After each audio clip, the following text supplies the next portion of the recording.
Hello? I know where the five missing guys are. Which guys? Who is this? I had to hurt them. Who did you hurt? You know who. I need your help. I seriously had to hurt these guys. Who exactly did you hurt? Don't play dumb. All five guys are dead.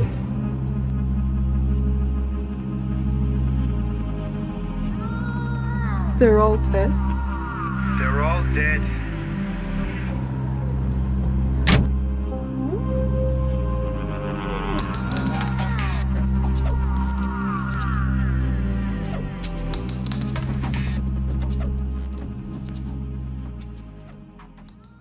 On February 24th, 1978, around 6 in the evening, Ted Wire, Jackie Hewitt, Bill Sterling, Jack Madruga, and Gary Mathias left Marysville, Yuba County, for a basketball game at Chico State University.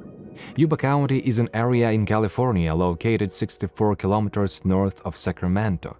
Wire, Madruga, Sterling, and Hewitt had known each other for several years, while Mathias was new to the group. It was expected to be a relatively easy 8-to-8-kilometer trip. The young men had traveled this route before, without any problems. All five friends were supposed to return home that same evening, but never showed up. The boys had never done this before. In fact, they were men, not boys. As mentioned, Wire was 32, Hewitt was 24, Sterling was 29, Madruga was 30, Mathias was 25. But their families called them boys, their boys. They were not entirely independent and lived with their parents. 3 of the 5 had been diagnosed as mentally retarded, a common phrase at the time, though no longer considered appropriate. Madruga wasn't diagnosed but was generally considered slow-witted, and Mathias was undergoing medical treatment for schizophrenia. The guys were traveling in Jack Madruga's favorite car, a 2-door light blue 1969 Mercury Montego. The friends thought this might be their only chance to attend this event, so they planned to stay in town longer. Their parents didn't object but probably agreed reluctantly, as the 5 would have a long drive home late at night afterward. They often took trips together and never got into trouble, cruising around town, going to watch their favorite teams' matches, participating in basketball competitions, or just enjoying an evening of roller skating. The game ended 2 hours before midnight. The minimum temperature in the Marysville area where the group had departed from was expected to drop to 12 degrees that evening, with a chance of fog. And in Chico, where the game took place, it was expected to be below 8 degrees. A winter crescent moon shone in a cloudless sky and high in the Sierra Nevada mountains. Snowdrifts reached 3 meters in places. The 5 young men got into the turquoise and white 1969 Mercury Montego and drove out of the parking lot. They were fans of the visiting team, which had won, and the friends decided to celebrate. They stopped at the store, slightly annoying the saleswoman who was about to close, and bought 2 Langrador's Spice, 1 cherry and 1 lemon, 2 candy bars, 2 bottles of Pepsi, and 1.5 liters of milk. Then the men got into their car and drove off. All 5 were supposed to play a basketball game the next day, February 25th, as part of the Special Olympics tournament, and if they won, they would get a free week in Los Angeles and a visit to Disneyland. On the evening of the 24th, before leaving for Chico, they were preparing their sports uniforms. Each had a beige t-shirt with Gators printed on it, the team of the Yuba City Vocational Rehabilitation Center for the Disabled, where they all played basketball. Wire asked his mother to wash his new white high-top sneakers for the tournament, which he had dirted during on try-on. Mathias nearly drove his mother crazy with his game, repeating, "We have an important match on Saturday. Don't let me oversleep," Dad kept telling his mom. But Saturday came, and the 5 didn't show up for their team meeting and didn't go to the competition. When anything didn't go according to plan, the 5 always knew they could call their parents and ask for help. For some reason, they didn't do this that evening. Their mothers grew more and more worried. They called each other to see if there was any news from any of the 5 friends. Family and friends spent all of February 25th searching, desperately combing through the city of Chico, county highways, and all of Yuba County. Finally, at 8 p.m., Jack Madruga's mother filed a missing persons report for the Five with the sheriff's department. Maybe Madruga's car had broken down, the guys were stuck somewhere on the highway counting on help from passing cars. Inquiries were sent to law enforcement agencies from Sacramento to Oregon, but there were no reports of emergencies. 4 Northern California law enforcement jurisdictions began working together to search for the missing man in the forest with the help of friends, family, community, and rescue services. The media picked up the story and it quickly spread across America, Canada, and beyond.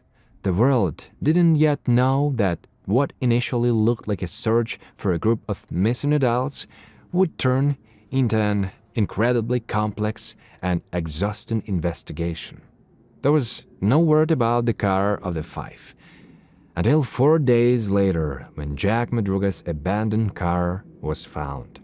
A massive search for the missing young man began, but all this happened during a record snowfall in a wild, mountainous terrain. The rescue operation stretched on for months and ended only in June of the same year with the terrible discovery.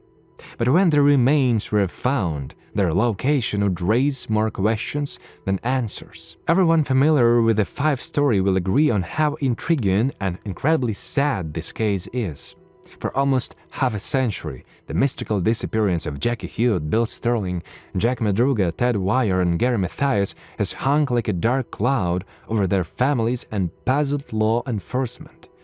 This story unfolded like a chilling detective novel, full of strange twists, unexplained phenomena, and trails that lead nowhere. Before delving into the investigation of this case, one important thing needs to be accepted. There will be indignation, confusion, or even frustration from the uncertainty and ignorance inherent in this case. The absence of all details and the impossibility of separating truth from the fruits of witnesses' imagination is the most difficult part of this investigation. What breaks the heart is that those young men were very vulnerable, given Gary's schizophrenia and the cognitive problems and learning difficulties of Bill, Jackie, Ted, and Jack. And despite all the searches, countless hours of interrogations, all the information gathered, and attempts to find the truth, we'll most likely never be able to know what really happened to the Five on that fateful night. But we can at least try to get closer to the truth.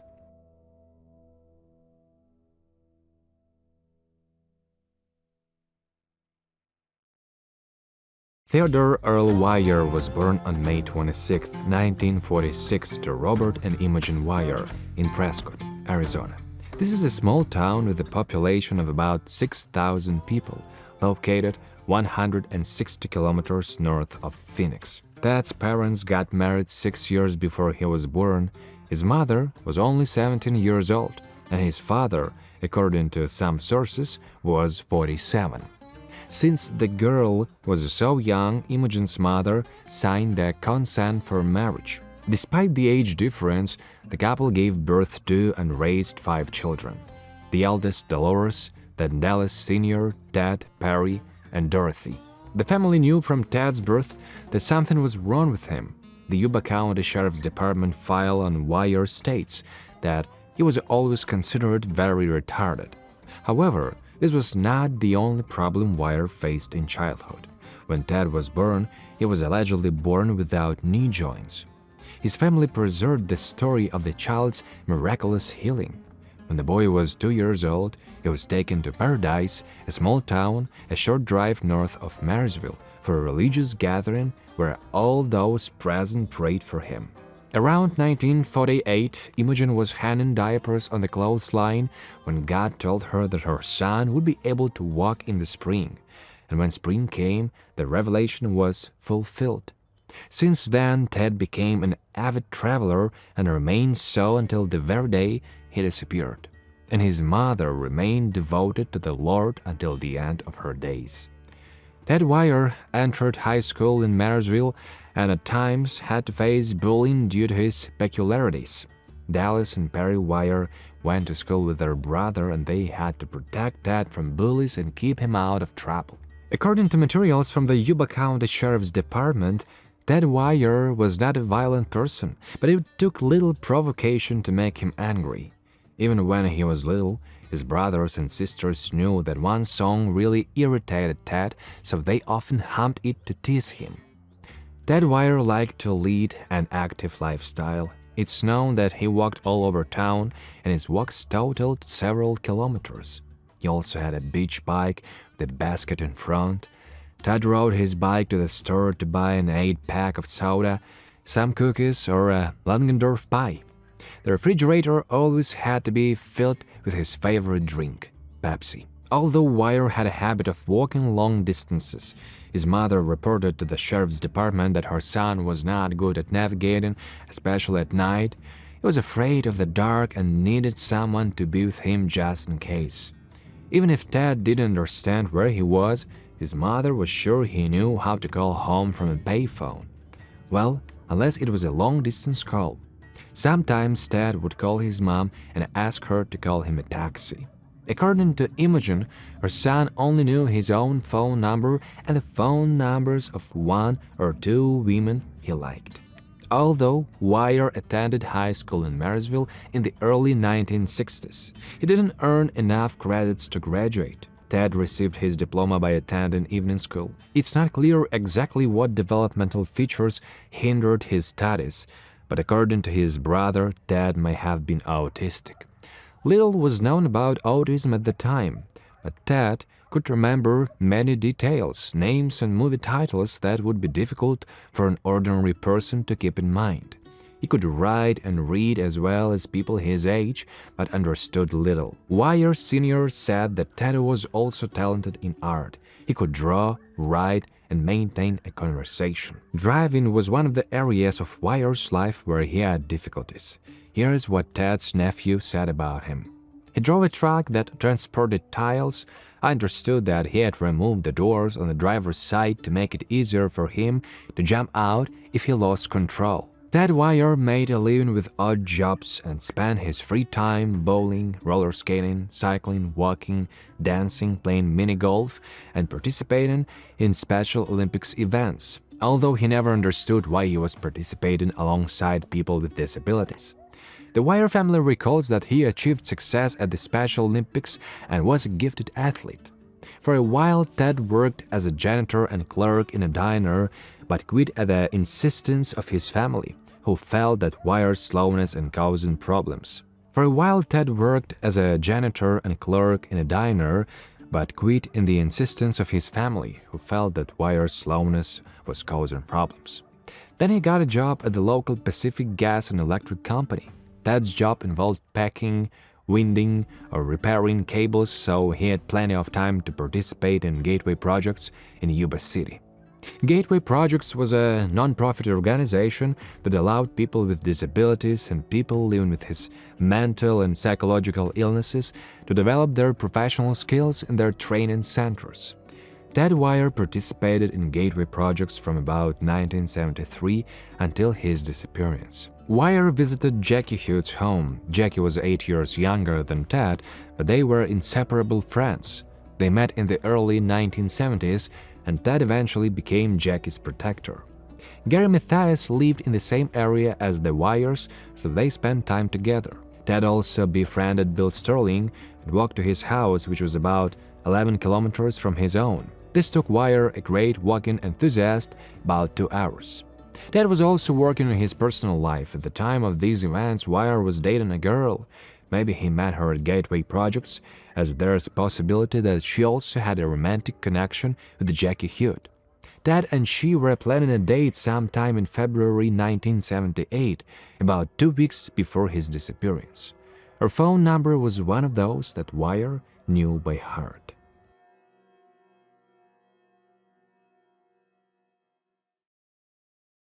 On November 24, 1933, Anthony Madruga Jr. and Melba Wiley got married in Carson City, Nevada. A year later, they settled in the Marysville area where they started raising 4 children. The eldest, Arlene, George, Jeanette, and finally, the youngest, Jack, who was born on June 18, 1947. Jack Madruga was 11 years old when his father died. It was said that Anthony Madruga died on the operation table from a heart attack before surgery on an injured leg. The Madruga family had to adapt to life without a husband and father. Jack, 1.8 meters tall, weighing 86 kilograms, with brown eyes, chestnut hair, and a stocky build, was remembered by those around him as a quiet, kind, but reserved person, moreover with his own peculiarities. He spent a lot of time with his close-knit family. They went camping, set up tents, fished, went to the movies, played games. On weekends, they all went to a favorite place to swim and get away from the daily routine. Jack also loved playing basketball and baseball. Music was another of his loves. As a family, they attended concerts and had a great time. Jack Madruga attended high school in Marysville and was several years younger than Ted Wire. Like Ted, Jack didn't have enough credits to graduate. The Wire family accepted the fact that their son had some cognitive problems, but this couldn't be said about the Madruga family. Jack was never diagnosed with mental retardation, but everyone considered him backward in terms of thinking. Jack Madruga served in the Army for about 2 years. He underwent basic training at Fort Dix in New Jersey, but information about Jack's service in the Army is ambiguous. According to records, he had no special training, no survival subject. A newspaper article about his disappearance stated that he served in Vietnam, and his file in the sheriff's department notes that at some point he was in West Germany and was responsible for transporting trucks. Somewhere around 1968, Madruga was honorably discharged from the Army. The discharge was related to his physical or mental condition, which did not allow him to properly perform his duties. His military record also indicates that he had an average level of responsibility. Madruga remained in the reserves until 1973.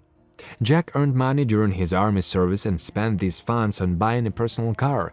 He purchased a 2-door white blue 1969 Mercury Montego.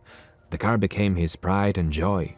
Madruga took great care of his car. When he started hanging out with Ted Wire, Bill Sterling, Jackie Hewitt, and Gary Mathias, he became their driver. Madruga drove friends to bowling, mini-golf, or stopped at his favorite fast food restaurant, Taco Bell. What is known about Madruga and his car is that beer was forbidden in the car, and he didn't want to listen to unsolicited advice from the back seat about where and how to drive. In 1975, Madruga got into Gateway Projects. Presumably, this organization was recommended to Mathias by his doctor from the Mental Health Service.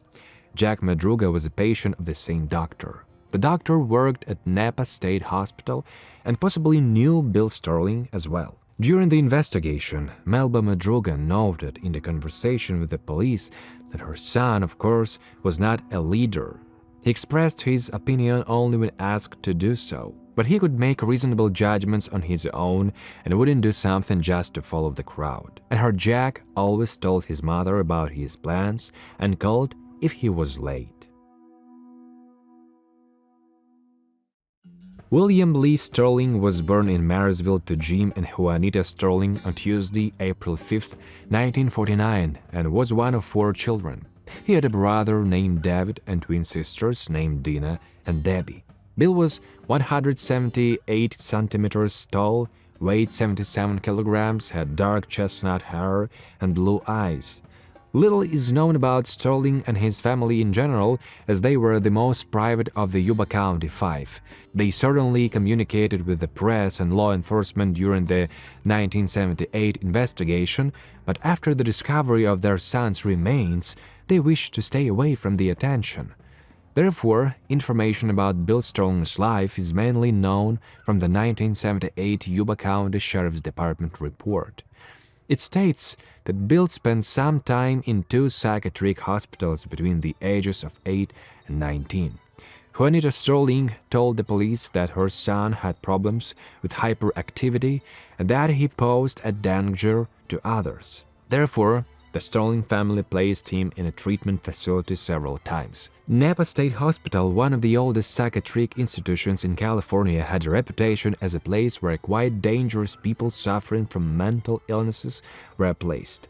It was staffed with medical personnel, but the hospital's closed held many skeletons. During his stay at this state hospital, Bill got into a fight with another patient. If a guard hadn't intervened, Sterling would have killed his opponent. According to his mother, the person with whom her son had a conflict had sexually assaulted Bill. The incident with Sterling occurred within the walls of the psychiatric hospital, and patient records were never made public. Therefore, it's impossible to know what really happened during that violent fight. But from the age of 19 until the day of his disappearance, Bill lived with his parents without any extraordinary incidents. Sterling's file also contains records of incidents involving him. On April 25, 1960, 11-year-old Bill was reported missing but was found the same day. On July 19, 1972, a petty theft was recorded, but it's not specified whether Sterling was the victim or the perpetrator. In 1975, someone stole Bill's 10-speed bicycle. Additionally, on August 19, 1976, Sterling contacted the Yuba City Police Department and reported that he was being followed. Bill Sterling managed to graduate from Placer High School in Auburn, California. At 20, he got a job as a dishwasher at a restaurant on Air Force Base near Marysville. Sterling socialized with pilots on the base and went drinking with them for any reason and without. Juanita told investigators that the pilots were just taking advantage of her son's money because they considered him slow-witted. She advised her son to quit the job and also to quit drinking, so after a year and a half he resigned. In 1976, Jack Madruga was working in Sunsweet Growers, a dried fruit company, and helped Bill Sterling get a job there. A year later, the organization's management fired Jack. They installed new equipment and thought that Madruga wouldn't be able to learn how to work with it properly. He was too slow.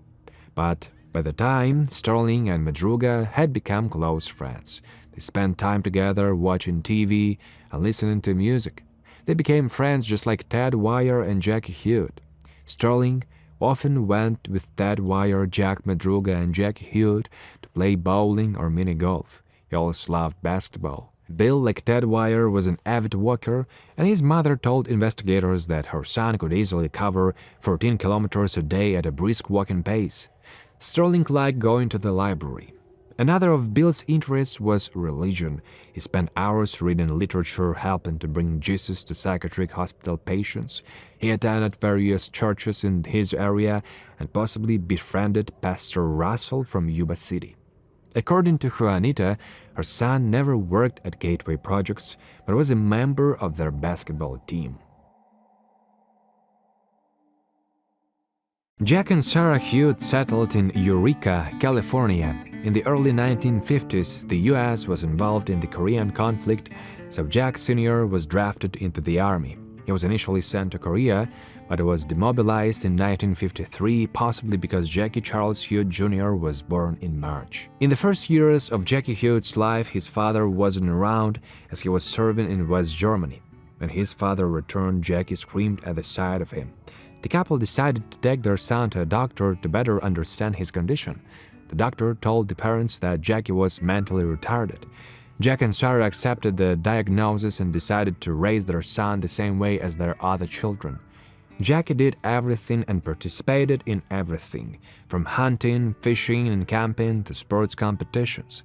He was enrolled in a special education program in Eureka at the age of 7 or 8 and continued participation in a similar program when the family moved to Marysville. Jack Hewitt Sr. said, and he liked it here. He couldn't write or type normally, although not very well, he somehow learned. When Tom Hewitt was asked to describe his brother, he replied, "Very loving, caring, funny, far from as retarded as the newspapers and everyone else wrote." When the investigation was conducted in 1978, Jackie Hewitt was considered the slowest of the five, which Tom Hewitt disputes to this day. Jackie had speech problems, but his brother said that it was more like a lisp, and the whole family easily understood him. 24-year-old Jackie was 1.75 meters tall and weighed 72 kilograms. He made a living with odd jobs. Once a neighbor asked Jackie to mow the lawn. He spent hours working and received a quarter for his labor, which shocked the guy. It was a bitter life lesson, but Hugh later got into gateway projects where he started socializing with Ted Wire. The Hugh family saw Ted Wire as Jackie's protector and kept warm memories of him. He was Jackie's best friend. He was just a nice guy, waved to everyone, loved everyone, and was like an older brother to Jackie. With the money earned from gateway projects, Jackie bought a motorcycle. Someone from the family said that during their first ride, he rammed into a fence. Later, he crashed into an above-ground pool. But this didn't stop Jackie from continuing to ride the motorcycle. Hugh loved roller skating, playing mini-golf, bowling, and basketball. If no one could drive Hugh and Wire, they easily walked several kilometers. Hugh went hiking or hunting in Plumas National Forest with his family. He also loved water skiing on the local lake. It was said that Jackie had a very low IQ, but the family disagreed with this statement as well. Hugh was a talented athlete, participated in all activities and outdoor trips with his family.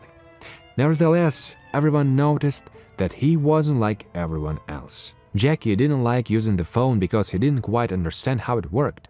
He was confused by the fact that he said something into the receiver and someone on the other end of the line answered. But according to his father, although Jackie talked little on the phone, he would definitely call if he needed help. And he had Ted, who caringly looked after Hugh and dialed the number for him when his friend needed to make a call. Gary Dale Mathias was born on October 15, 1952 in Scotia, a small town less than 50 kilometers from Eureka. Mathias was the child of Garland and Ida Mathias. His parents raised 4 children, Gary, Sharon, Mark, and Tammy.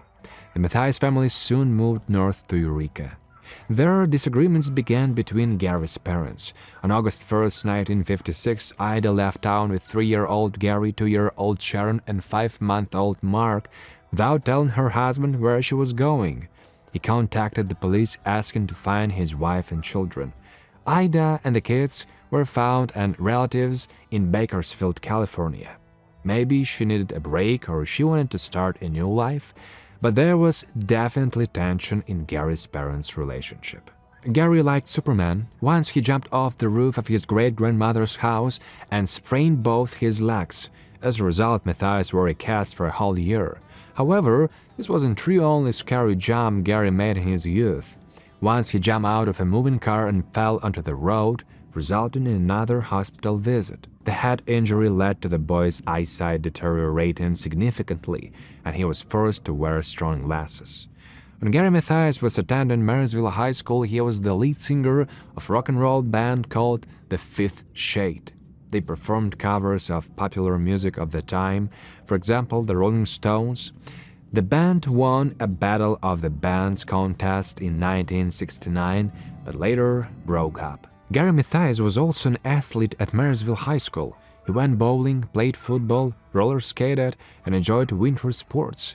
But according to his mother, Ida, Gary started experimenting with drugs when he was in 10th grade. She recalled an incident when her son took a hallucinogen and ended up in the hospital then because Gary was scared by the drug's effect. Several months after graduating high school in 1971, Gary Mathias decided to join the army. He served in West Germany, where he was probably a clerk. In the army, Mathias was suspected of drug use and eventually was diagnosed with schizophrenia. Somewhere in 1972, the army sent Mathias back to California for treatment at an army hospital. By November 1973, Gary Mathias was discharged from the army. Dangerous behavior, inability to hold a job or make a career, madness and delusions. There are many myths and facts about schizophrenia, a serious and complex mental disorder. In Gary's case, there was indeed unpredictable and strange behavior, as well as outbursts of uncontrollable anger and aggression. Before the army, Gary Mathias had minor run-ins with law enforcement. He was a suspect in several local burglaries and once ran a red light, but was never arrested. But from 1972 to 1975, strange stories related to his behavior poured out like from a horn of plenty, and Gary's life became very difficult for him and his family. Probably despite the diagnosed schizophrenia, he wasn't receiving proper treatment. Somewhere in 1972, Gary got into a scuffle with a gang of young people in downtown Marysville. It was about 1 in the morning when a drunk Mathias was thrown out of a store window. He didn't sustain serious injuries, and no one was arrested, although everyone knew the identities of the offenders. After this incident, Mathias was sent to Letterman Army Hospital in San Francisco. He escaped and walked about 210 kilometers back home.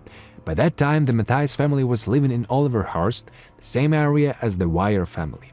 Gary was found on the morning of February 3, 1973, when a citizen contacted the Yuba County Sheriff about an unpleasant incident. Mathias had gone to an acquaintance's house to watch television, and there, according to the victim, he tried to rape his wife.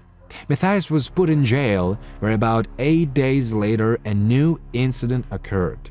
Gary got into a fight with 3 law enforcement officers. He punched one officer in the face, injured another's nose and lips, and tried to hit the third.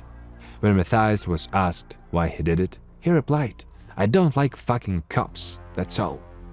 Gary was placed in isolation. After Mathias pleaded guilty to assaulting police officers on May 21, 1973, the second charge of attempted rape was dropped.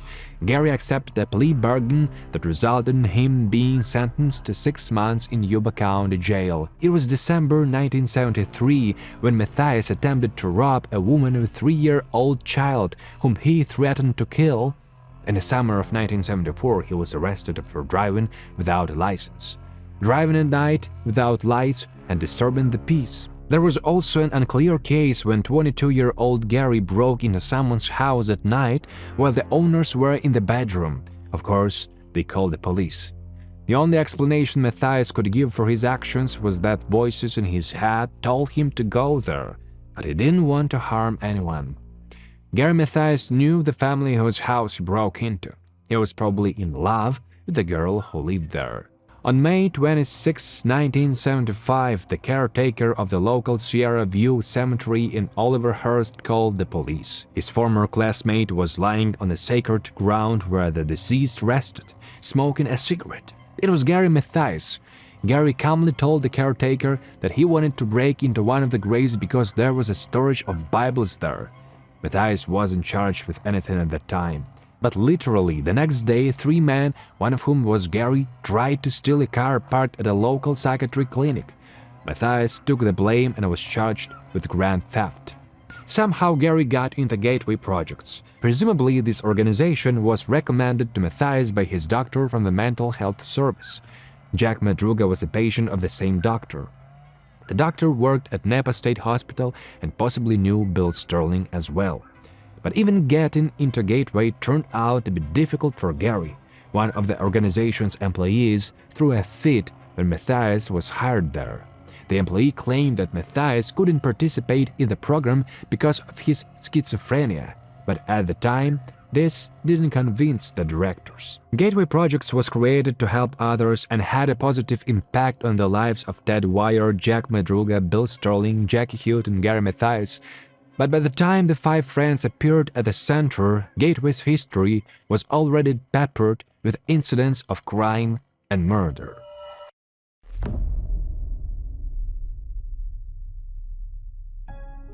Those who were interested in participating in Gateway Projects had to pass a series of tests, physical and mental, to determine if they were suitable. For this, candidates were usually referred to state and county psychiatry clinics. It was important to find out if the future participant would be able to effectively interact with their colleagues, and supervisors. Gateway trainees were required to work 5 days a week and devote 7 hours daily to their activities at the facility. The director made sure that all employees came and left on time, so that punctuality and responsibility were better observed by them.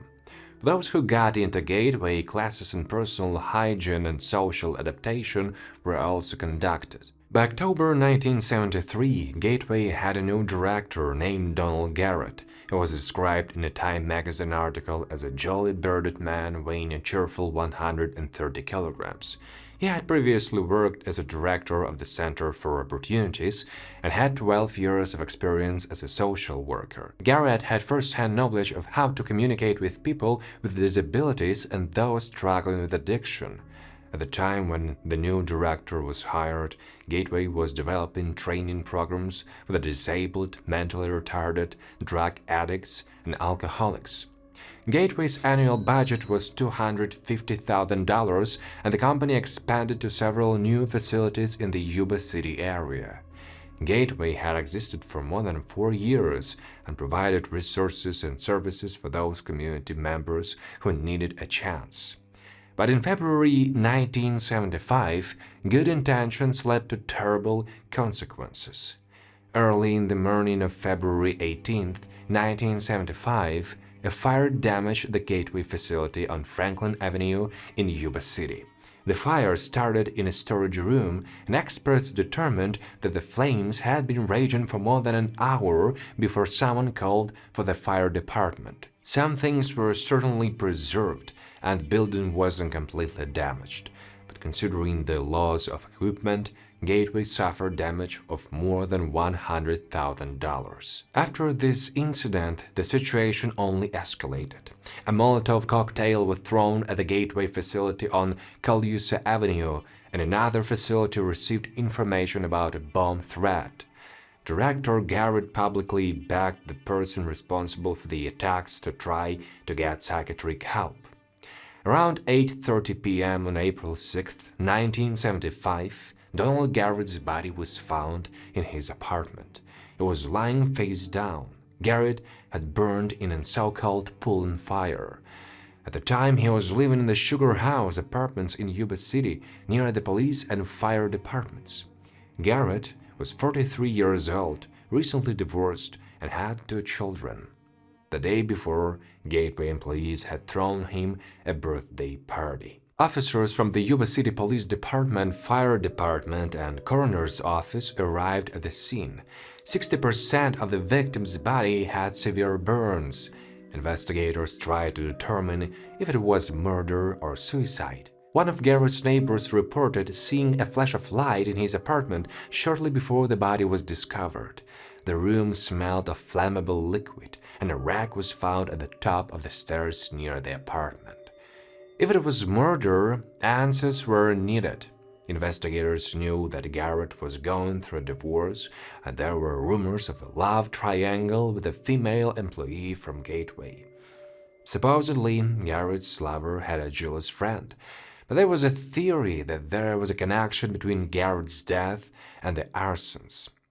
The next day, an autopsy was performed, and the cause of death was determined to be fire. There was no evidence of any injuries on the body other than those caused by fire. In May 1975, the Gateway Board of Directors appointed Donald Larson, a 37-year-old guy who had been assistant director of a similar program in Eureka, as the head of the organization. Gateway employees welcomed the fearless Larson as the new director in an early June 1975, threw him a small pool party at the home of one of the employees. Somewhere around 9 or 10 in the morning, people at the party smelled smoke and saw that 2 cars parked outside were on fire. One of them belonged to Robert Pennock, a consultant and basketball coach of the organization's basketball team, the Gateway Gators. Investigators quickly determined that the 2 cars had caught fire as a result of arson. And on the evening of July 7, 1975, Don Larson's own car was set on fire under the canopy of his residential complex. Larson told the press that he wasn't surprised that he had become a victim in this series of arsons. The damaged car wasn't the only bad news for Larson. Residents of the residential complex apparently concerned about their own safety, so the building owner sent the director an eviction notice. The seventh fire-related incident occurred in the public parking lot of Sacramento Metropolitan Airport on the evening of July 25, 1975, when another Gateway employee's car was set on fire. It turned out that someone had poured gasoline in the back seat of the car, parked with open windows, and thrown a lit match on top. The employee whose car was damaged was at the airport with Larson. The fire didn't cause much damage, but it became another sad incident for people associated with Gateway. The press mentioned that Sutter County law enforcement had at least one suspect in this case, but no arrests were made at the time. The same article said that Larson was very upset about the fires, as he believed the case hadn't moved a step closer to being solved. At the same time, he didn't feel any personal threat. In August 1975, the arson stopped as suddenly as they had started. Gateway employees and those who participated in the program were safe again. This already included Ted Wire, Jack Madruga, and Jackie Hewitt. Bill Sterling joined the organization a little later, as did Gary Mathias. It was director Larson who invited Jackie Hewitt and Gary Mathias, whom he knew from his time working in Eureka.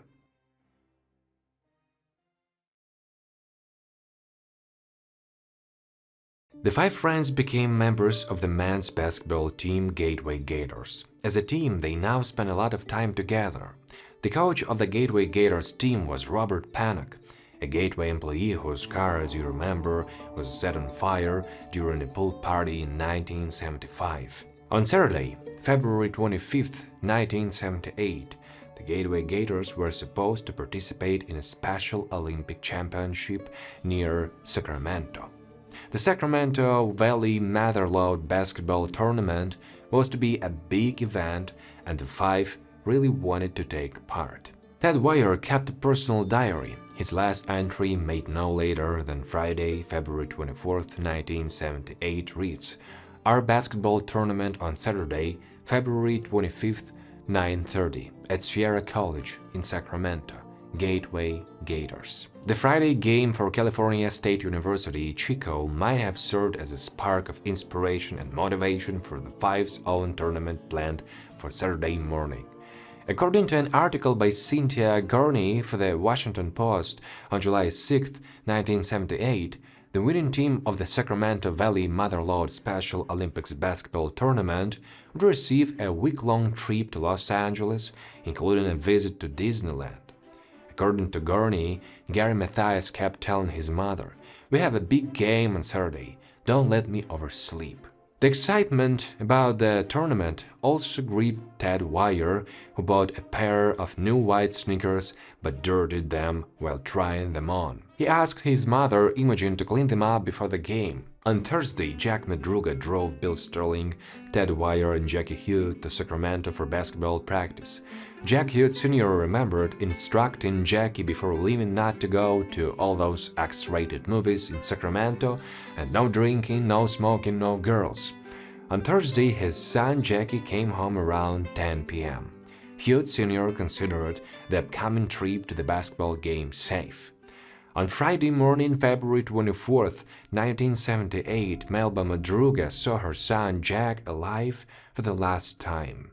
Melba knew that Jack planned to stop at the employment office, then pick up Bill Sterling from his home. From there, they would pick up the others and go to Chico for the game. Jack Madruga promised his mother that he would be home by midnight. Sterling's parents last saw Bill at a gas station in Yuba City. Madruga put $3 worth of gas in his Mercury Montego. At the time, Sterling was receiving a weekly allowance of $15, and he asked for an additional dollar because he owed Madruga for gas to Sacramento the day before. Then Jack Madruga and Bill Sterling drove east towards the Ulverhurst area to pick up the remaining three. Their first stop would be the Wire home. Ted had been at work at the Gateway most of the day and returned home around 6 in the evening, where the two friends picked him up. Mathias was next. Gary spent the day working with Bob, his stepfather, and they returned home sometime around 6. Ida and Bob decided to cook chicken for dinner, but while they were busy, Gary left. The last stop was the Hewitt house. According to Jack Hewitt Sr., Jackie left the house around 6 and joined the others. As he had the day before, Hewitt Sr. told his son, "No drinking, no smoking, no girls." The last thing Jack said to his father was, "Okay, Dad, see you later." Finally, all 5 were gathered and set off in the Mercury Montego.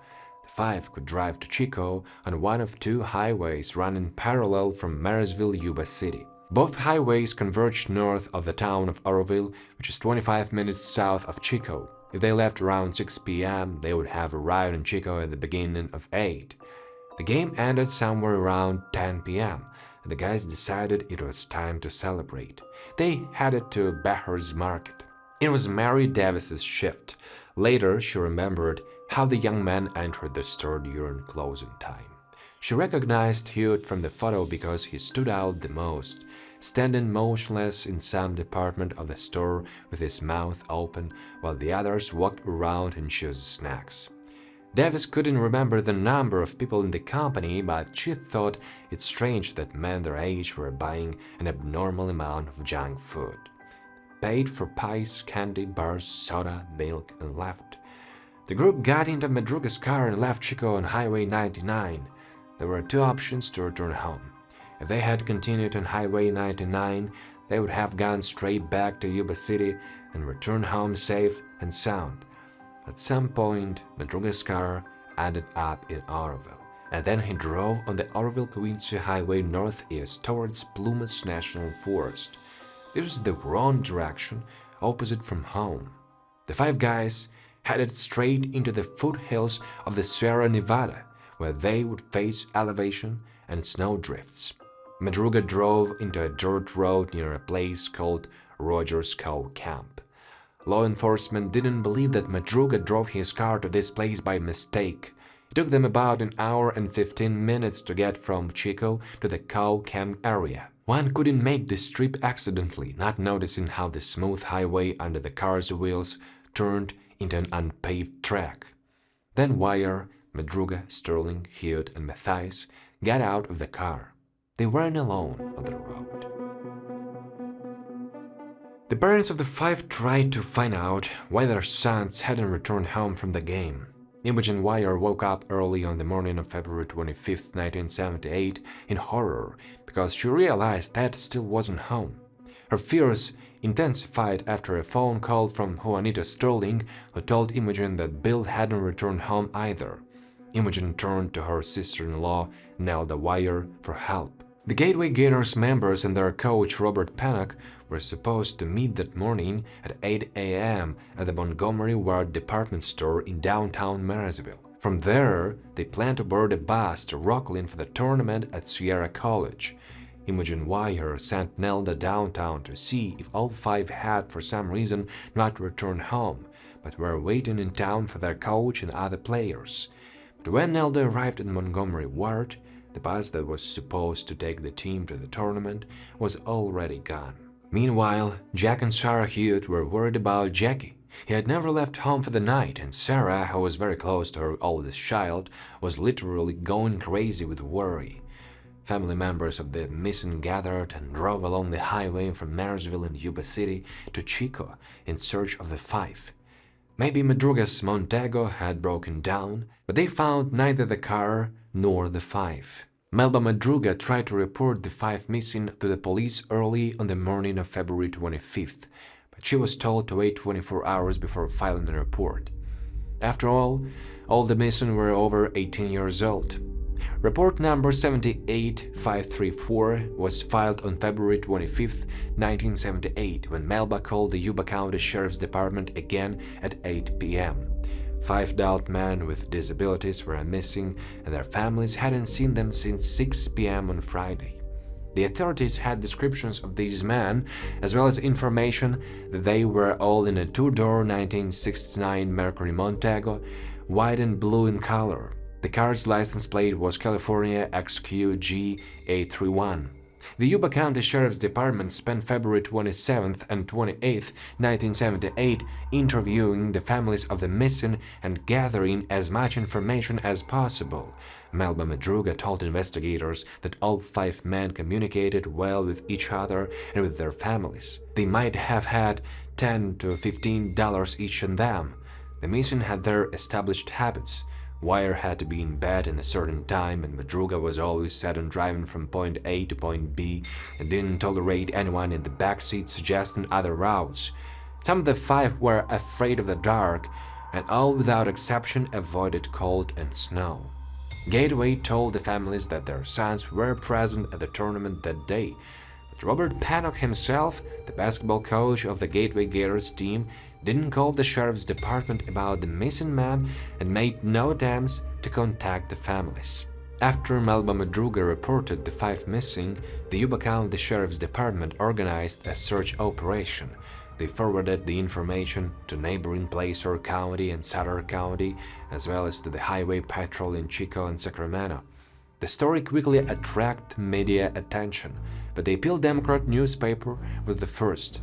On Monday, February 27, 1978, an article about the missing man appeared under the title "Search Underway for 5 Local Residents."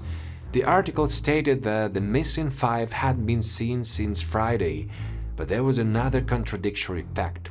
Over the weekend, Juanita Sterling went to Chico State University and showed photos of the 5 to people who worked as the match the day before. They didn't remember seeing any of the 5 during the game. She even questioned members of the University of California Davis cheerleading squad, but they also couldn't remember seeing similar men in the stands.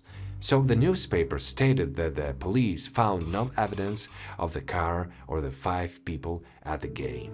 Detectives searched every parking lot between Marysville and Chico. They questioned the parents of the missing and understood that they suspected Matthias might have something to do with it. After all, he had a tendency for violence and problems with the law. Moreover, Matthias was a relatively new member of the group. He knew Ted Wire the longest and Jack Hewitt a little. When Matthias joined the group, the parents of the other guys viewed him with great suspicion. The authorities received a report from a woman who had seen the missing at a skating rink in Sacramento. This information was interesting since all 5 loved roller skating. The woman had watched one of the reports on TV. At the rink, she noticed 6 men whom she described as possibly mentally retarded. The Sacramento County Sheriff's Department checked the rink's parking lot where they were allegedly seen and found no traces of the missing man. There was also a report that the Blue Mercury with its lights on was parked at the Metro Airport parking lot in Sacramento. A witness saw the car in the morning and contacted airport security, but the authorities found out that there was no such car there that night. All observations and versions led nowhere until Tuesday, February 28, 1978, when a dispatcher from Butte County contacted the Yuba County Sheriff's Department and reported news. Jack Madruga's car was found abandoned on the Old Quincy Highway. On February 27, 1978, a U.S. Forest Service employee of Plumas National Forest was on a dirt road near the cow camp.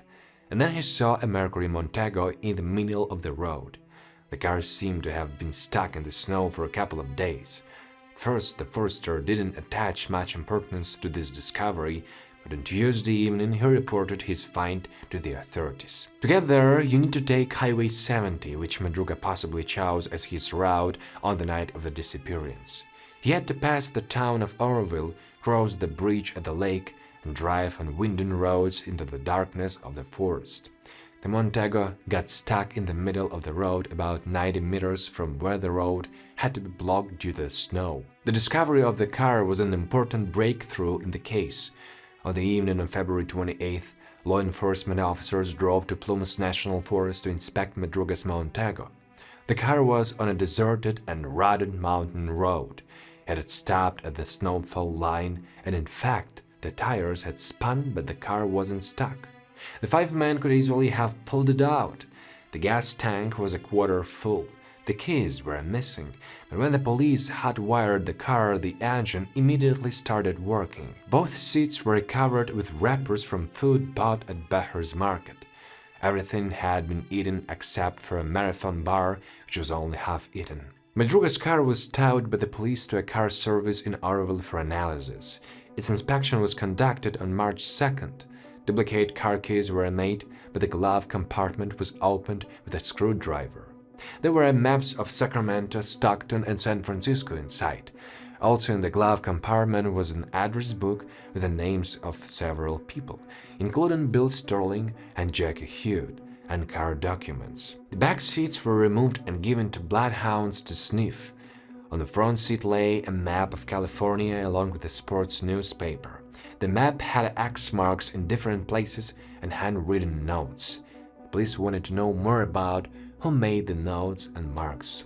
It turned out that the maps didn't belong to Madruga, but to Bill Sterling. According to Juanita, Bill's mother, he loved and admired maps. He read them well and made notes after watching commercials on television. But why Bill made certain marks and wrote people's names and information on the maps? Only he knew.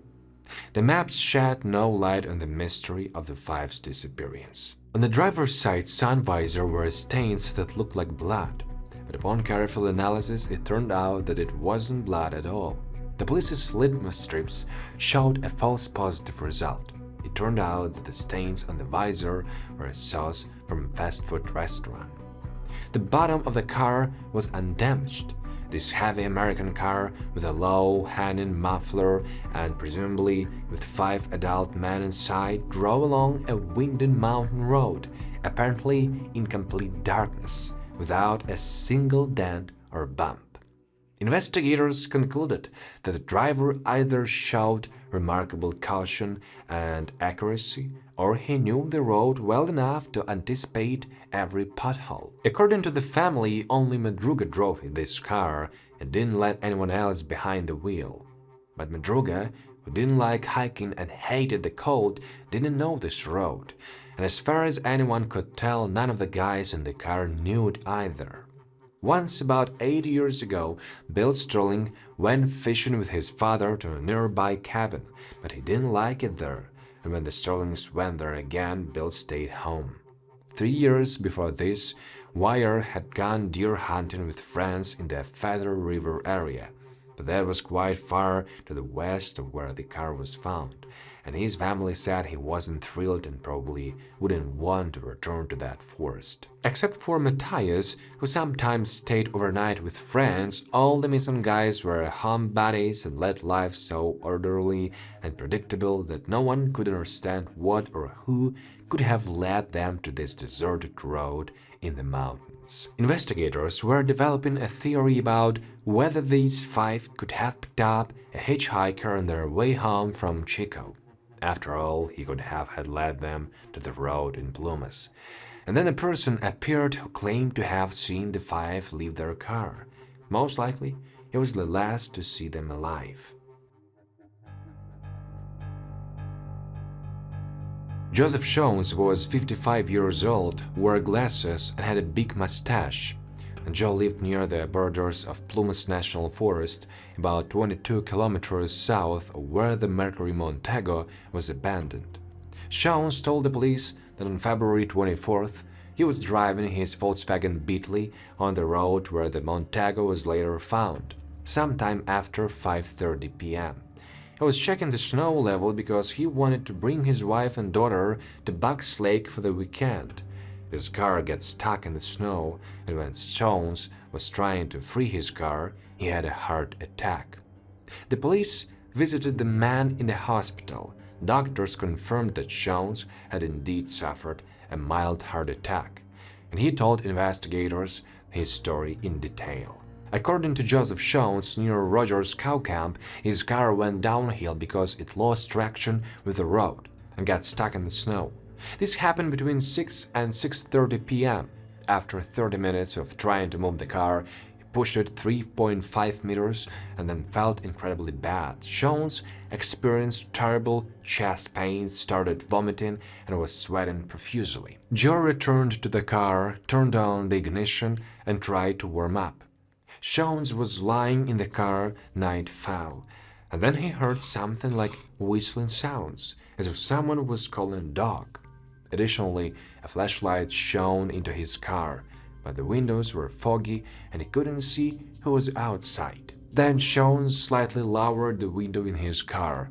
What he saw looked like a group of men and a woman with a child, and in the distance stood two cars. The first was light-colored. He initially thought it was a Ford. Behind it, at an angle, was a rusty pickup truck with its headlights on, which blinded Jones, making it difficult for him to properly see the people standing nearby. They seemed to be talking. Jones got out of the car and started calling for help, but the headlights went out and there was no response. All the people got into the pickup and left, and Joe unsuccessfully called for them to come back. The help Jones was counting on was gone, so he decided to return to his Volkswagen, but his car ran out of gas. Several hours later, Jones started shaking from the cold and decided it was time to go to Mountain House, a guest house with a bar located about 13 kilometers away. On Saturday, February 25th, at 4 a.m., Joe finally decided to set off. It was still dark when, walking along the road, he reached an empty car. Upon closer inspection, Joe realized it wasn't a Ford, but a Montego. The car was right in the place where he had heard voices at night, seen headlights, and the rusty pickup. Jones claimed that he tried to open the driver's door but couldn't. The light came on, and he saw a bunch of scattered things and wrappers inside. Joe concluded that there really had been a child there. It was 10 a.m. when Jones entered Mountain House, ordered himself a drink, and asked for a ride home. A couple volunteered to help, and Jones, without even thanking them, went straight to his bed. His wife and daughter returned home at noon.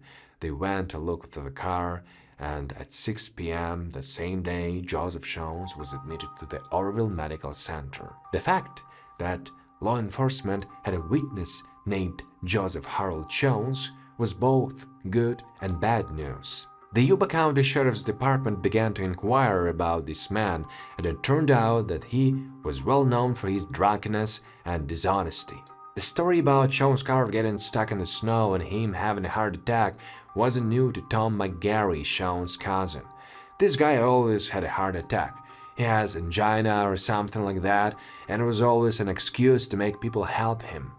McGarry recalled that Jones spent his days getting drunk and driving around the neighborhood, and he personally pulled him out of a ditch 5 or 6 times.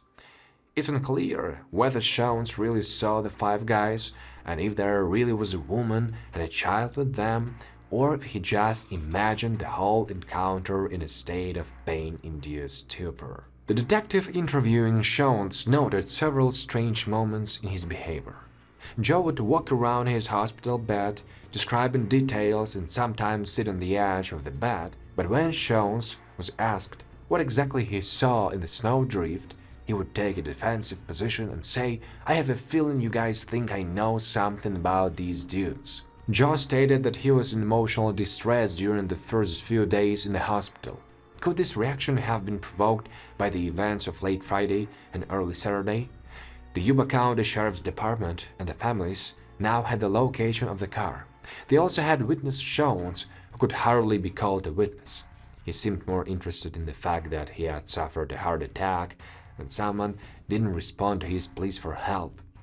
As one journalist said about the evening of February 24th, 1978, the worst thing that could have happened to these guys was to run into this idiot. There's one interesting fact about Joe Jones. His daughter, who was 18 in 1978, had a cognitive disorder called dysphasia, a condition that affects a person's ability to produce and understand spoken language. She was part of a small rehabilitation group for adults with developmental disabilities. There is a possibility that Jones and his daughter might have crossed paths with one or more of the missing guys through gateway projects.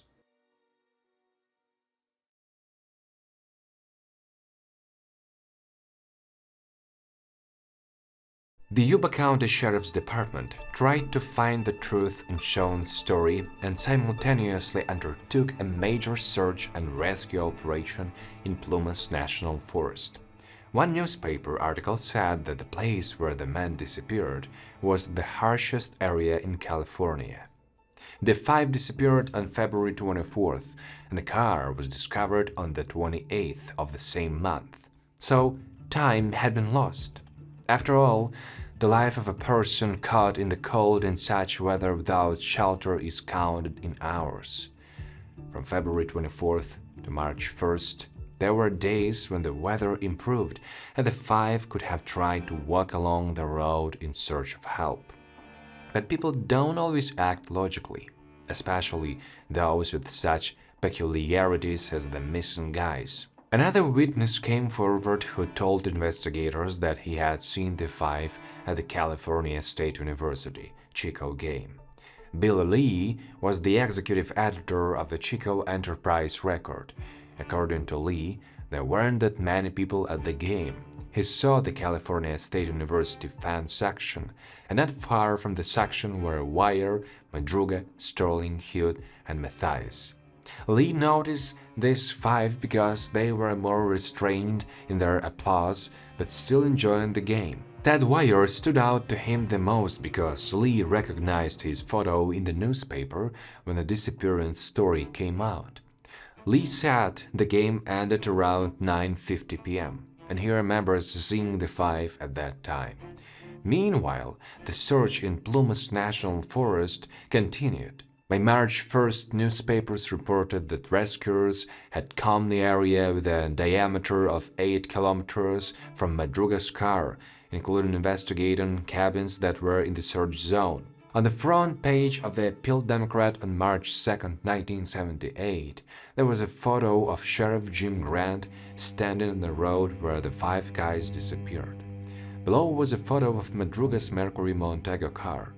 The newspaper reported that about 36 people from 3 different countries were helping in a search and rescue operation near Bucks Lake. It turns out that Grant and the search group were almost 26 kilometers north of Rogers Cow Camp, where the car was found. This would become important when the bodies were discovered in June of the same year. The coordinators of the search and rescue operations were Ken Mickelson from the Butte County Sheriff's Department and Sheriff Jim Grant.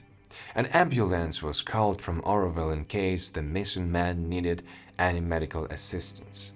The team had access to tracked all-terrain vehicles, snowmobiles, and four-wheel drive vehicles, as well as a California Highway Patrol helicopter. One of the newspaper clippings explained the search method. The common area the teams use a grid method. 5 men were positioned about 180 meters apart from each other.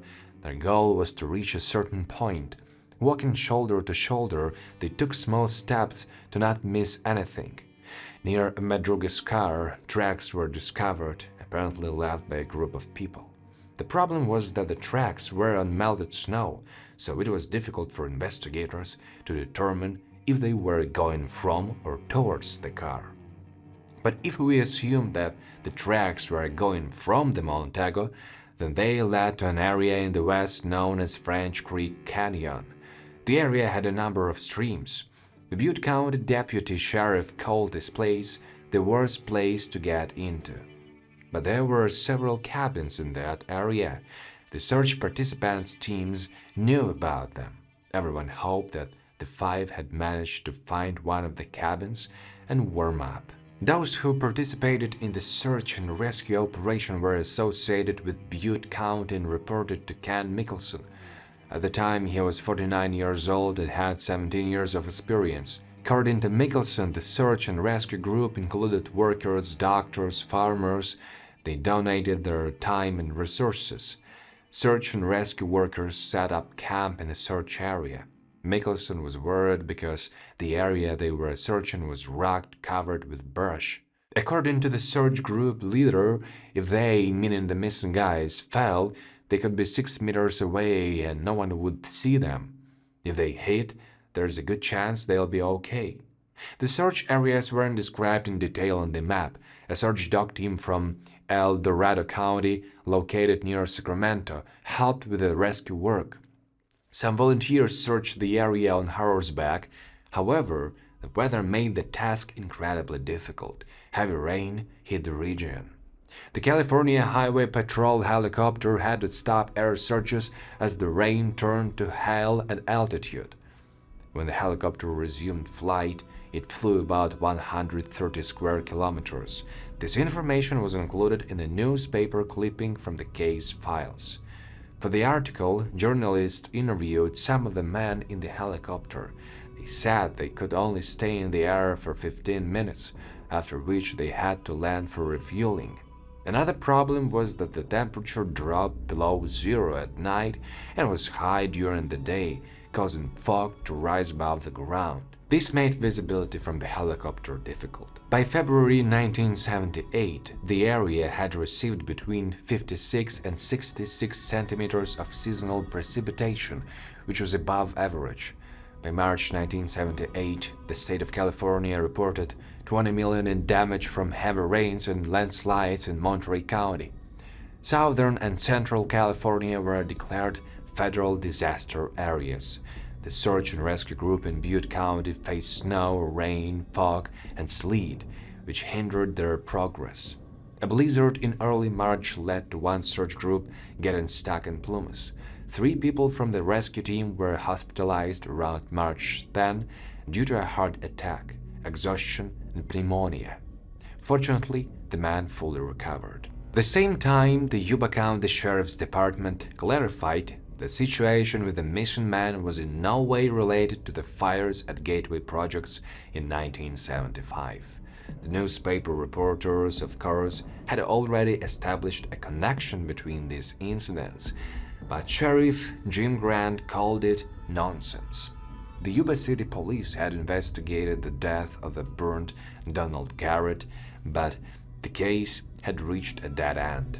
A call came into the news station in Sacramento from a viewer who reported that the missing man might have joined the Moonies, followers of the Unification Church, founded in South Korea by Sun Myung Moon. There were many other calls and leads, and the police checked them all, at least all they could. Of course, in such a case, there were also UFO theories. One woman contacted the police in early March about Gary Mathias. The caller claimed she had known him for several years. Mathias allegedly told her that he had many dreams in which he and others simply disappeared. According to the woman, Mathias talked about UFOs and outer space. She was also afraid of Gary because he seemed like a violent person to her. UFO sightings were reported in the March 2, 1978 issue of the Placer Herald. The article stated that on the night the man disappeared, an unidentified flying object was seen near Loomis, a town not far from Sacramento. One woman contacted the authorities to say that she had seen the missing man. The witness told the police that it was Sunday noon, February 26th. She was driving home after playing ball with her children and decided to stop at Maas Country Store.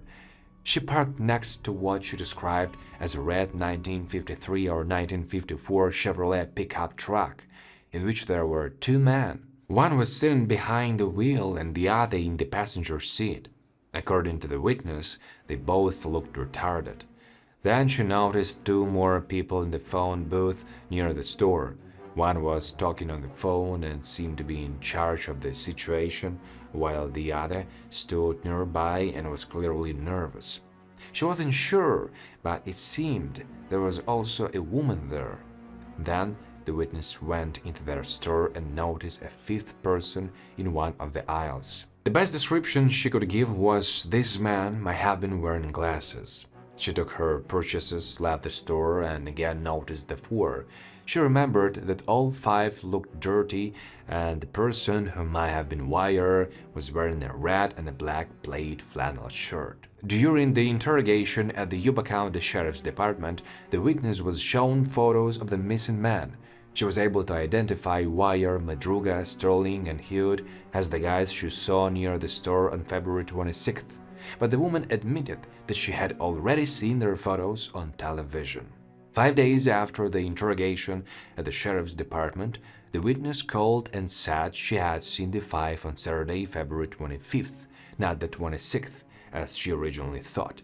The police contacted the owner of Mary's store. He told the authorities that Jackie Hughes and Gary Mathias were in his store on Saturday, February 25th, not on Sunday, February 26th, from noon to 1 p.m., buying burritos, chips, and milk. He claimed to have seen Hughes and Mathias eating snacks near his store. However, the store owner couldn't provide any details about the man's appearance or the vehicle they used together. Leads were coming in from all over the country. The missing were seen in Ontario and Tampa.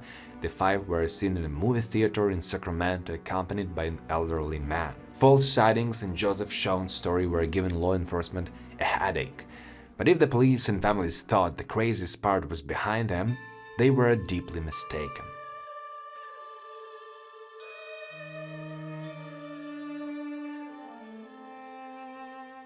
Joseph Shawn's was still of interest to investigators. They decided to hypnotize him so he could remember details of the evening of February 24th. A Yuba County Sheriff's Department employee was urgently trained in hypnosis, but it turned out that the session was impossible. Shawn's doctors warned investigators that returning their patient to the night he had a heart attack could lead to a new attack or worse. If this happened, the Shawn's family could sue them. Meanwhile, on June 3, 1978, 100 days had passed since Ted Wire, Jack Madruga, Bill Sterling, Jackie Hughes, and Gary Mathias disappeared in Plumas National Forest. It was time to sum up some results. The authorities couldn't come to a consensus on whether the reason for the man's disappearance was an unfortunate coincidence or the result of a crime. Ken Mickelson, the head of the search and rescue group, suggested that the five got stuck in the snow on the road and abandoned the car. Some of the group were afraid of the dark, while others poorly controlled themselves in stressful situations. Perhaps when Jones called them from the darkness, the guys got scared and fled into Plumas National Forest, and from that moment their lives started to be counted in hours due to the risk of hypothermia. "I don't believe there was a crime," Mickelson said. But the deputy sheriff disagreed. According to Jack Beecham, it was uncharacteristic for the missing to drive on that road, and the five men couldn't miss an important Special Olympics basketball tournament that awaited them the next day. His theory was that a crime had taken place. Some law enforcement officers held the same opinion, although they had no concrete evidence. According to newspapers, investigators from the Yuba County Sheriff's Department believed that all five men were dead and their remains would be found when hunting season began. The events were regional news, but in the summer the story would become national. People from all over the world would learn about these five when they were finally discovered. On Sunday, June 4th, 1978, Lauren Koch and his 16-year-old son Roger joined William Remy on a motorcycle trip from Orville to Quincy. They could have taken Highway 70, but decided to choose a more scenic route through Plumas National Forest. Their plan was to get to Quincy, have a cup of coffee there, and then head home. Making their way through Plumas National Forest, all three encountered snow and fallen trees on the roads. The motorcyclists didn't expect to see such an amount of snow since it was early June. However, on the section of road they were traveling, snow drifts reached 120 centimeters. It was impossible to bypass them, so they had to look for another way. Plans for an easy journey failed. About 32 kilometers northeast of where Jack Madruga's car was abandoned was Daniel Zing's campground. Lauren Koch, Roger Koch, and William Remy found that the campground was empty, but they found a map, which they began to study to find the best way to Quincy. And then the three men were hit by a terrible stench. It was the smell of decomposition, acrid and persistent, which apparently came from nearby Forest Service trailers. Roger Koch approached the trailers, which were 2.5 by 8 meters each, and noticed that one of them had a broken window. The trailer was dark and dirty, but curiosity took over.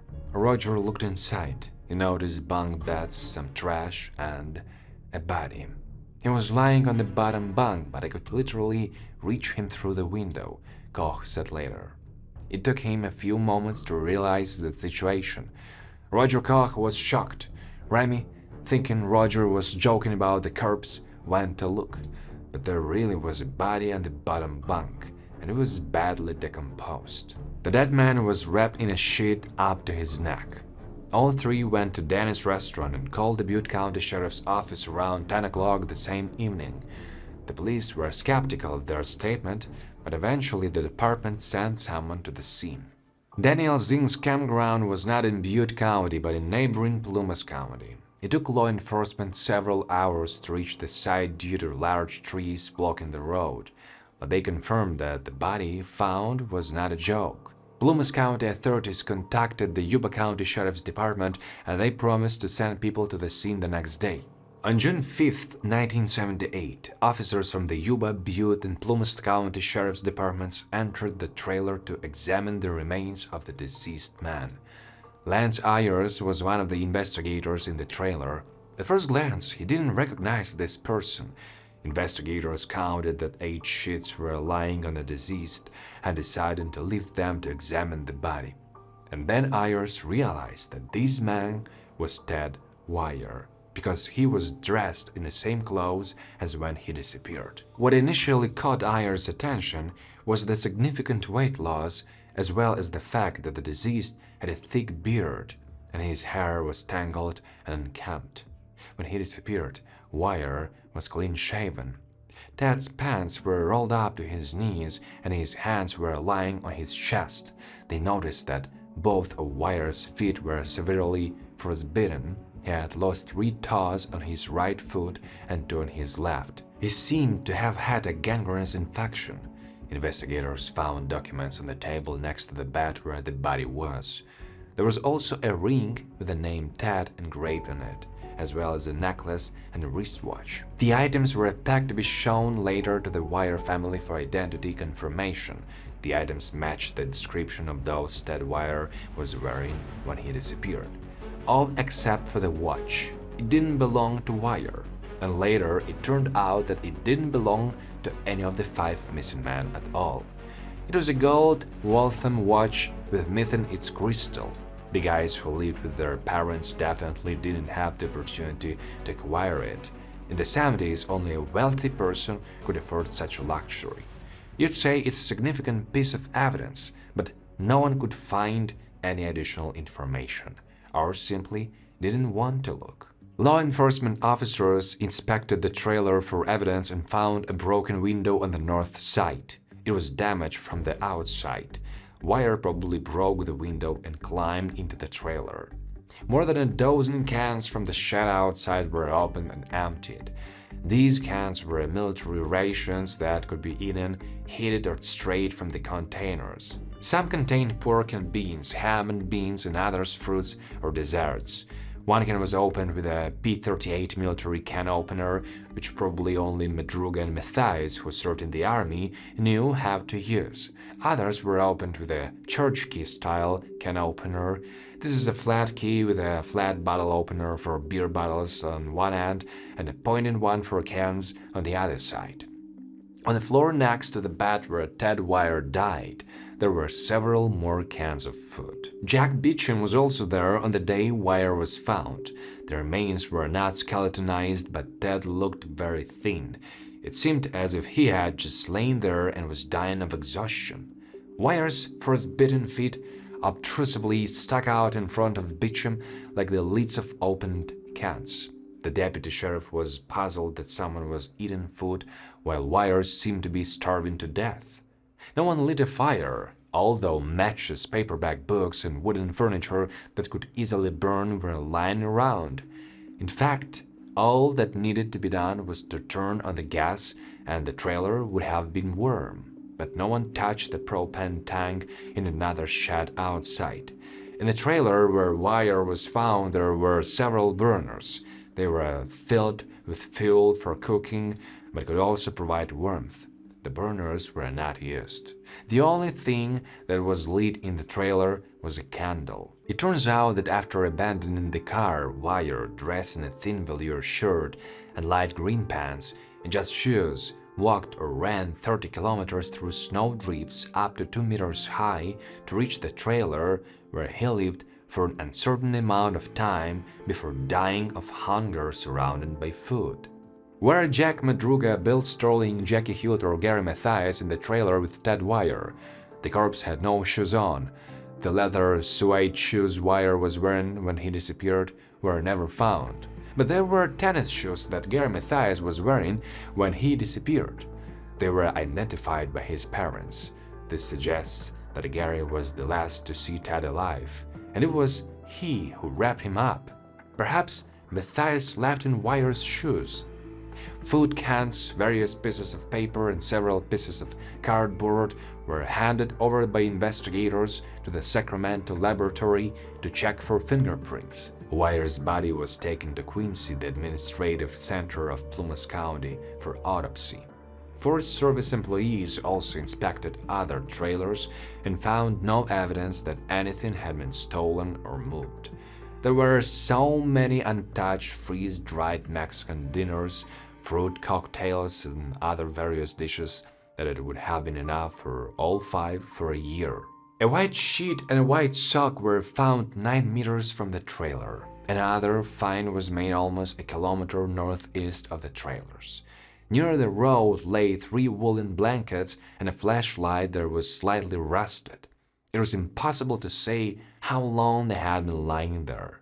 Forest Service employees identified them as their property from the trailers. Perhaps one of the guys separated from the group, and Ted took blankets from the trailer and went to look for him with a flashlight. This someone could have been Gary Mathias. Mathias had been taking stelazine and cogentine weekly for the past 3 years, which are used to treat schizophrenia. Probably by that time, Gary had been without medication for several weeks, which would have affected his mental state. Maybe he ran into the forest and Ted went after him, but he didn't find Mathias and left the blankets and flashlight by the road just in case. Investigators continued to inspect the trailers for additional evidence. There was a separate tool cart that was open. Someone had used a crowbar or similar tool to break the lock. Inside, there was also a compartment with a generator. The lock there wasn't broken, but someone had tried to cut the lock with a file. Investigators weren't sure if this was the work of the 5. Tammy Phillips, Gary Mathias' sister, later recalled how she went to Daniel Zinn's campground after hearing the news that Ted Wire's remains had been found. The authorities hadn't cordoned off the place that anyone could get there. The sights and smells of that trailer stayed with Tammy for decades. And in the camp, she made one discovery. She saw a handwritten note in a notebook written by Gary. She thought Mathias had been there with Wire and Hewitt, and possibly her brother went to seek help. In one newspaper clipping from the case files from March 1978, Plumas County Sergeant Doug McAllister is quoted. He told the reporter that they had checked all possible places, but someone was found who claimed that 2 officers who were supposed to inspect the area around the trailer had been drinking the day before and never made it to Daniel Zinn's campground due to severe hangovers. Now it's very difficult to separate evidence from rumors. But there remains a refutable fact. Ted Wire was found. His family was informed about this. Investigators and searchers were preparing for new discoveries. The families of the other 4 guys were on edge. Deep down, they knew that the Yuba County Sheriff's Department would sooner or later contact them and the news would be sad.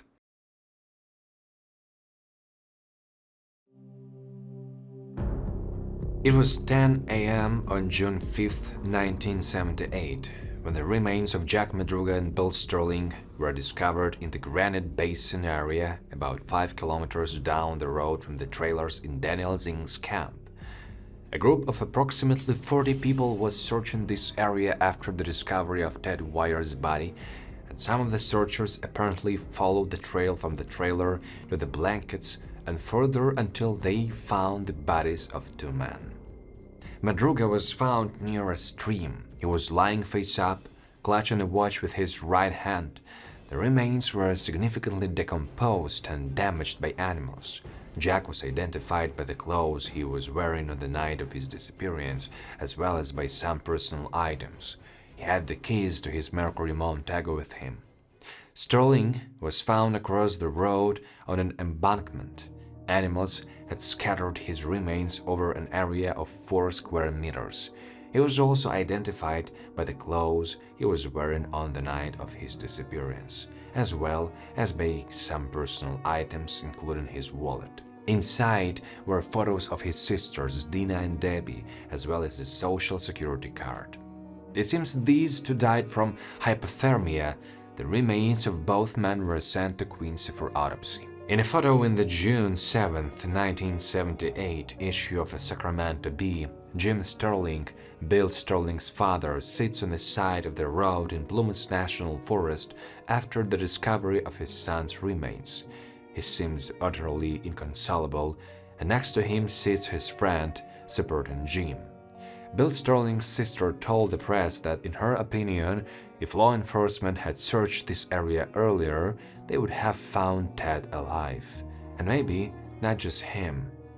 To this, the authorities started that no one had simply informed the search operation participants about the presence of trailers in Daniel Zing's campground. All 3 jurisdictions learned about the trailers only when Ted Wyer's body was discovered. Jackie's mother was also puzzled why no one mentioned the existence of these trailers at the beginning of the investigation. According to her, Jack Hughes Sr. was on the road leading to Daniel Zing's campground at the end of February when the abandoned car was found. He went there conducting independent searches, but knew nothing about the trailers or the road that would lead him to the camp, and didn't reach the camp. Ken Mickelson, who led the Butte County Search and Rescue Unit, repeated to the press the same thing as the police. If the search and rescue teams had known about them, they would have checked them earlier. We did everything we could. It's a pity we couldn't find them. But there were those who didn't believe the authorities' words. The Appeal Democrat newspaper of June 9, 1978 reported that 2 Forest Service employees had told Mickelson about the existence of trailers near Daniel Zing's campground. It's amazing that Wyer, Madruga, and Sterling made it to the trailer and its surroundings when the snow depth could reach 3 meters in places. If you add sub-zero temperatures and limited visibility at night, it looks even stranger. How did the men get from the car to the trailer? The road didn't directly connect these 2 places. It's incredible because the chance of finding this place, moreover at night in a snowstorm, is 1 in 1,000. Ken Mickelson, who led the Butte County Search and Rescue Unit, was also amazed that the men had come so far. It would have been difficult even for an experienced and prepared person, and they made the journey in tennis shoes. There was enough fuel and food in the trailer for Ted Wyer and everyone who reached there with him to survive. The family was also surprised why Ted didn't use the stove in the trailer for heating.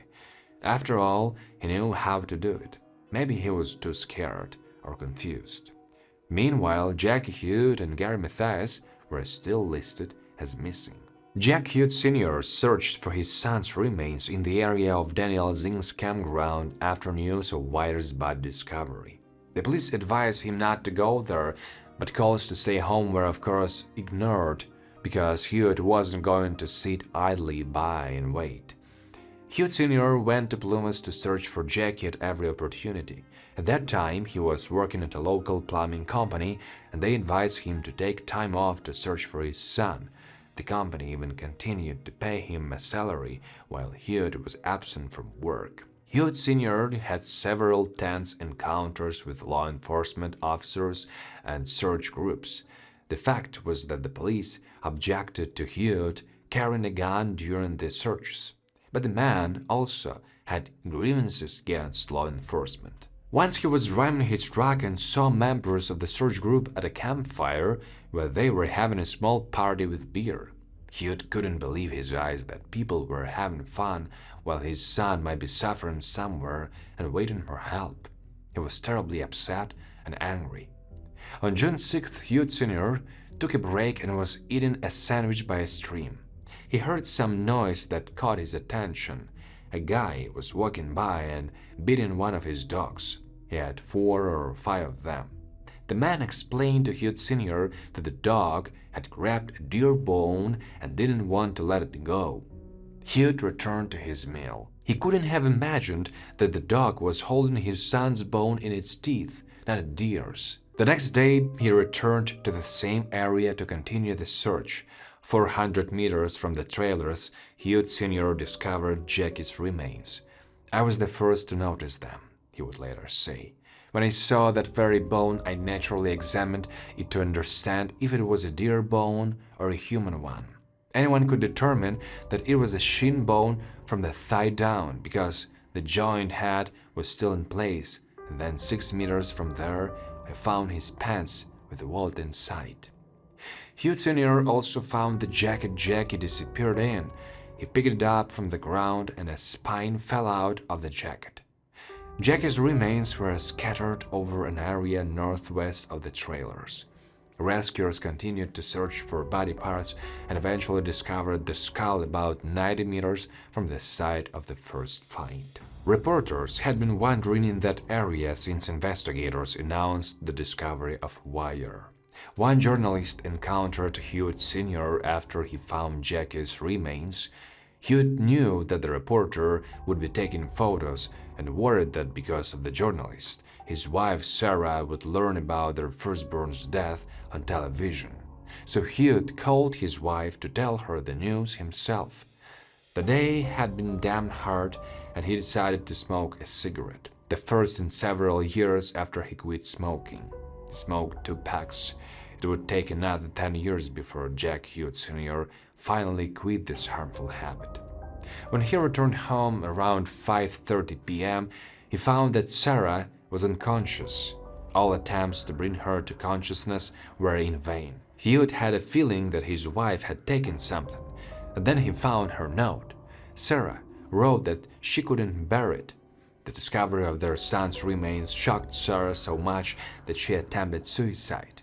Fortunately, she survived. For the Wire family, this was also an incredibly difficult time. Dallas Wire Jr. recalled that their father cried a lot. Ted's autopsy was conducted on June 6th or 7th. Newspaper articles from the 70s indicate the cause of his death as exposure to external factors such as starvation and hypothermia. Wire may also have developed sepsis from frostbite, which could ultimately have led to death as well. When Ted disappeared, he didn't have a beard, but the man lying on the autopsy table had thick facial hair. In February, Wire was a tall, solidly built man weighing 90 kilograms. By the time his body was discovered, he had lost 36.45 kilograms. The grown beard on his face indicated that Ted had apparently lived in agony from hunger and frostbite in the trailer for somewhere from 8 to 13 weeks. The autopsies of Madura and Sterling didn't help determine the cause of their deaths due to severe decomposition. But in what was left for the expert to examine, there were no signs of violent death. Jack Madruga's lower teeth, Bill Sterling's upper teeth, and Jackie Hewitt's skull were sent to their dentist for identification. The identities were confirmed. Meanwhile, the search for Gary Mathias's remains continued in Plumas National Forest. By that time, the other four families had already written obituaries and made funeral arrangements for their sons. Ted Wire was buried on June 8th. Jack Madruga and Bill Sterling were buried on the same day, June 9th, and Jackie Hute on the 11th of the same month. Society was in mourning. Gateway Projects decided to cancel all services and events on June 13 in memory of the five. Although family members had the remains and some personal belongings of the deceased, there were no answers. In June 1978, the Mathias family still hoped to hear something about Gary's whereabouts. The authorities devote time and resources to searching for Mathias. He must be somewhere near the others. They couldn't give up at this stage. The Sheriff's Department submitted a request to Beale Air Force Base for an aerial reconnaissance mission over Plumas Forest to search for Gary Mathias.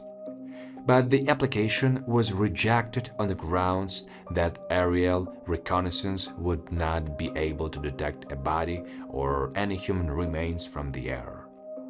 About 35 people were looking for Gary Mathias's remains in Plumas National Forest. While investigators continued their search, newspapers across the United States and Canada reported on the deaths of Ted Wire, Jack Madruga, Bill Sterling, and Jackie Hute. Here are some of the headlines. Why did man go to death in snow? Police found 4 bodies in snow, and the last journey of the 5 remains a mystery. Everyone was interested in what happened to the 5 slightly mentally retarded men in Northern California.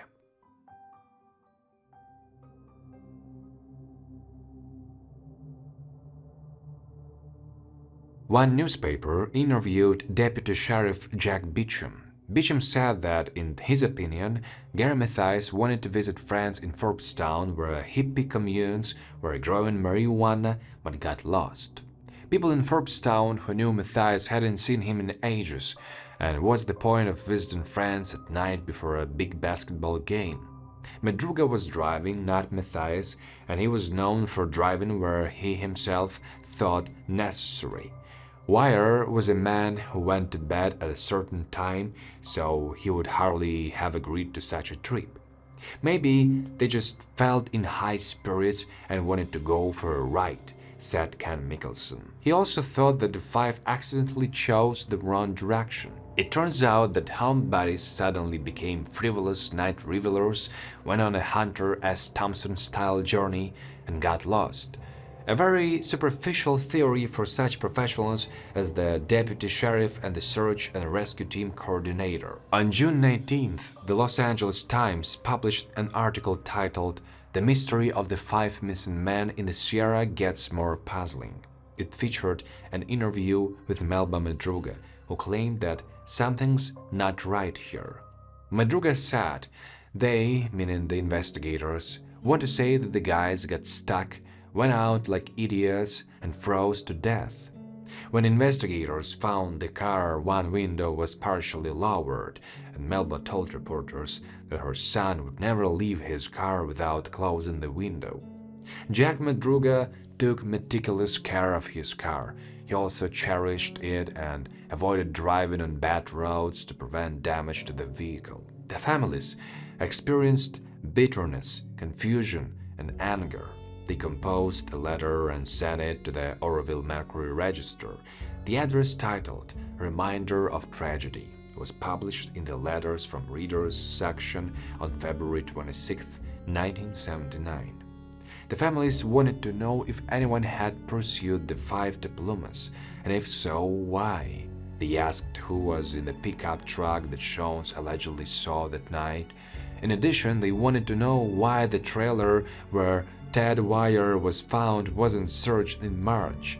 After all, the authorities knew perfectly well about it. Perhaps this was the family's last attempt to motivate someone to give a useful clue about what happened to the 5. Relatives wanted readers to know that their word for information about the missing was still valid.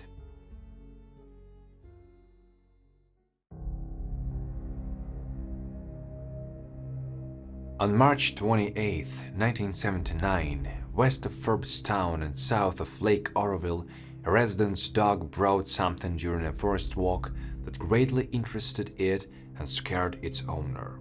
In the animal's mouth was a badly decomposed human hand. The man called the police as the hand could belong to someone missing in the forest, possibly even Gary Mathias.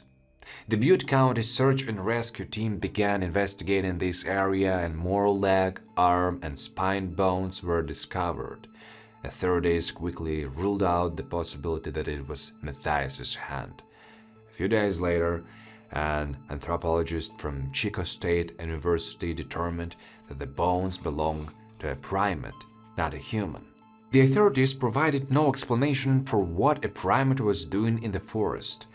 In January 1990, the Yuba County Sheriff's Department was informed about the discovery of human remains in the Arizona desert, but it wasn't Mathias, as the remains didn't match either the age or the time frame. In the late 1970s or early 1980s, Kathy Madruga, Jack Madruga's niece, finished her workday and decided to stop by a bar owned by her mother in Browns Valley, a small town northeast of Marysville. And there, in the crowded bar, she saw Gary Mathias. Madruga rushed to find her mother. She asked her mom to step with her to the back of the bar, and they called the police. But the man had already left. However, the woman remained fully convinced that it was him, Gary Mathias, and that he was alive. Kathy Madruga wasn't the only one who saw him. He was spotted at Denny's restaurant and Montgomery Ward department store, and also at a 7-Eleven store. Gradually, the stream of reports that Gary Mathias was seen alive and well decreased and dry up completely after June 1978. The only mention of his sighting after was a statement that a man saw Mathias hitchhiking. Gary Mathias's body was never found. His shoes were found in the trailer, so he was probably inside, but no other traces could be found. Evidence obtained during the investigation suggests that Gary might have reached the trailer, but since his body wasn't found, people became suspicious. It was said that the other guys were always afraid of Mathias and didn't really want him to come, but were too scared to say anything. Gary Mathias had a very difficult experience in the army. There were outbursts of violence and problems with the law. However, for the past 2 years, Mathias had been working steadily in his stepfather's business and was taking his medications so conscientiously that the local doctor called him one of his most successful patients. Gary was receiving an Army psychiatric disability benefit, was extremely attached to his family, loved playing basketball with the 4 other men with whom he maintained good relationships. The stepfather claimed that his stepson hadn't gone crazy for 2 years and had taken his medication the week he disappeared. The only explanation that makes sense is that during that period, Gary's psychosis returned and he somehow convinced the other guys to go where they ended up. Gateway Projects, which brought together Wire, Madruga, Sterling, Mathias, and Hughes, closed forever in the 1990s due to economic problems and press statements about misuse of funds. Their corporate archives were not preserved. No memorabilia or photographs. Despite all the good that Gateway brought to the community, its legacy remained an unsolved murder and the disappearance of 5 members of the organization. The searches stopped and the case was forgotten for a while. Almost 40 years after the disappearance of the 5, their story sounded again in podcasts, TV shows, and internet videos. The case attracted the attention of many people around the world. It fascinates and intrigues. Criminology is a field that prides itself on its theories. Without them, solving a crime is impossible. For almost half a century, the case of the disappearance of the Yuba County Five has become encrusted with theories, like the bottom of a ship with barnacles. Many want to know what really happened on that night when Wire, Madruga, Sterling, Hughes, and Mathias disappeared without a trace. Wire traveled 30 kilometers through deep snow. Why? Why abandon a perfectly working car and go into the forest at night? Why go so far at all? If someone was chasing them, why wasn't the car damaged? What force prompted the five to head towards the mountains located on the side opposite from home? Is sub-zero temperatures, being dressed in light spring jackets, what made them leave a safe place and venture into wild, untamed terrain instead of just turning around and driving home to their loved ones? A man with a tendency for alcoholism and lies became a witness to their last moments, or did he? Sean saw another car behind the Five's car, but was it reality? Maybe it was all just a figment of his imagination. The witness quickly left the scene and fell silent. The elements of this puzzle just don't add up. There was also a rumor that shell casings were found near the Montego car. Writer Drew Bison asked David, Jackie Hugh's younger brother, if he had ever heard about this, to which David replied yes, there were casings, and the guys were shot at, probably to scare them and make them run. An internet user named Jessica claimed in one of her posts that she was a relative of Gary Mathias and believes that behind the disappearance of the Five is a local resident who still lives in the Marysville area. Of course, many people responded to her statement and asked to name this person, but she didn't respond. But Jessica and other crime bloggers intrigue the internet community with posts that the suspect's name can't be disclosed because he is an influential person. Writer Drew Bison learned not only the name of that man but also the fact that he became a pastor and indeed knew Gary Mathias and his family very well. The man had an extensive criminal history related to drugs and violence. By all outward appearances, this guy drastically changed his life in the 80s and hasn't had any problems with the law since then. It should be noted that at the time of the Five's disappearance, this person wasn't yet a pastor. One of the new theories is that the Gateway Gators basketball team coach was somehow involved in the guy's disappearance. These assumptions were first put forward by an anonymous user on one of the forums dedicated to the Yuba County Five. The post author claimed that Robert Panak was present at the same basketball game in Chico as the Five, with a mistress. Since the coach was married at the time, and theory is that he decided to intercept the young men on their way home from the game in Chico to prevent them from telling everyone